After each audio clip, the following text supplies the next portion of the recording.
Olá pessoal, tudo bem? Hoje eu gostaria de falar sobre o surgimento da filosofia. Se você gostar do conteúdo aqui desenvolvido,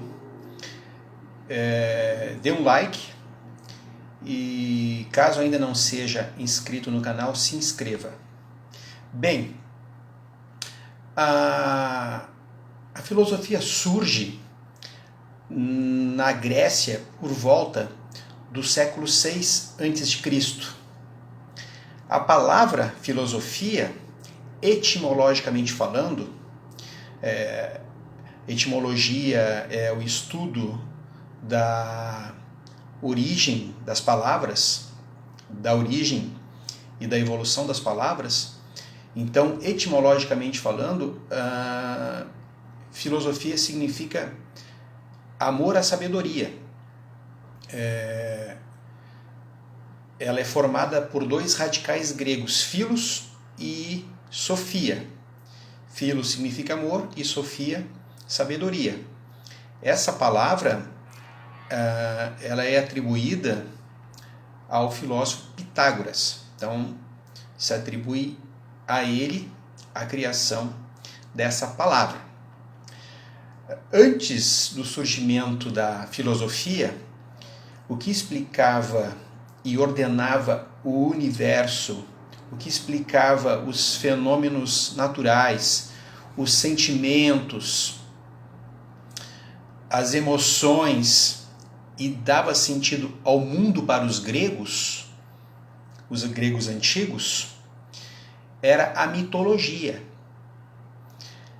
carregada de fantasia e imaginação com seus personagens, como monstros, titãs, deuses, semideuses, heróis, gigantes, etc. Os poetas, Homero, através das obras Odisseia e a Ilíada, e Hesíodo, com a obra Teogonia, contribuíram muito com o fortalecimento e a divulgação da mitologia.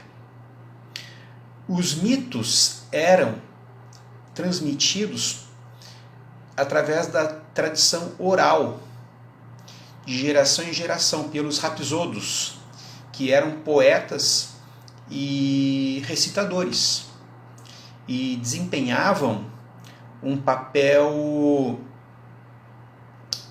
pedagógico importante, que veio a ser substituída pela filosofia.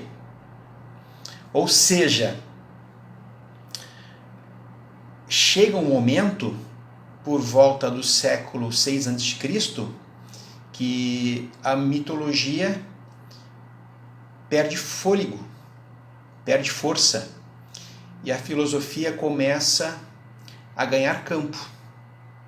É um processo que não se dá do dia para a noite, não é repentino, se dá aos poucos, nos pensamentos dos primeiros filósofos se misturam frequentemente razão, a filosofia, e a fantasia, a imaginação, o mito.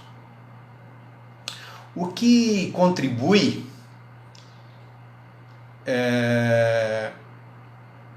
significativamente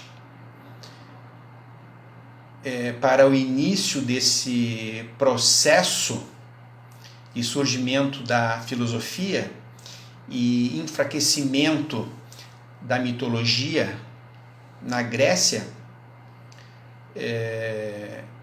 são alguns fatores, alguns acontecimentos, em especial ali no período arcaico, ali entre o século VIII e o século VI a.C. A Grécia passou por muitas mudanças na sua estrutura política e social, que provocaram a passagem do mito para a filosofia, ou seja, para uma reflexão racional sobre a realidade.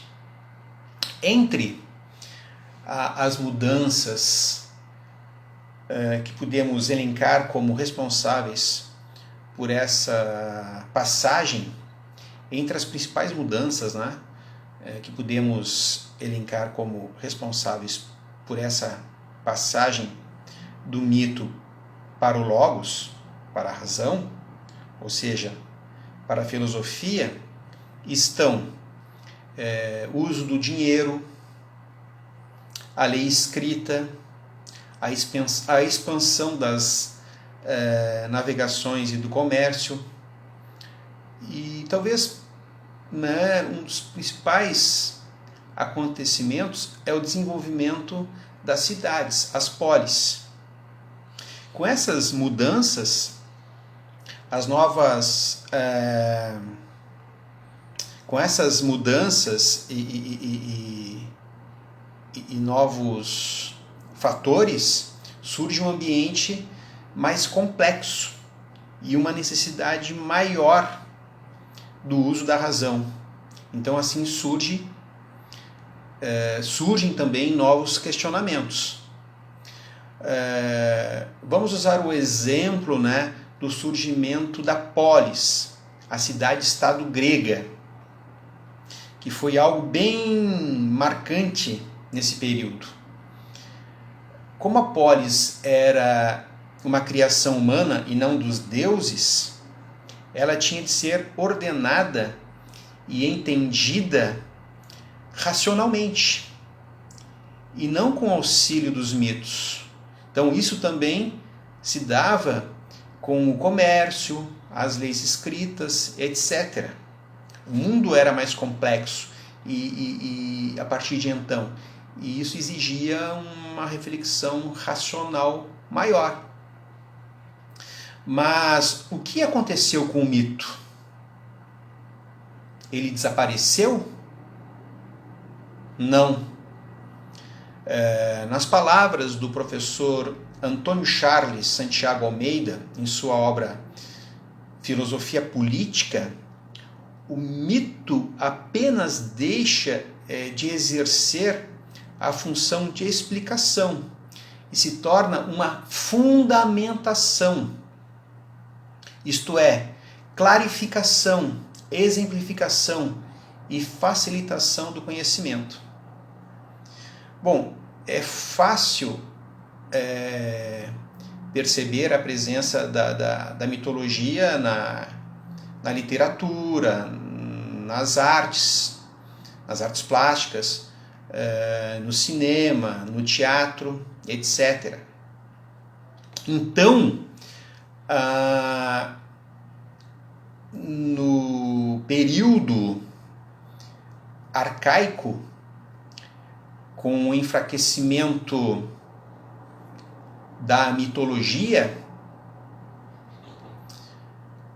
como a explicação da realidade, quem assume seu lugar nessa função e passa também a desenvolver o conhecimento racional e é a filosofia, a também chamada mãe de todas as ciências.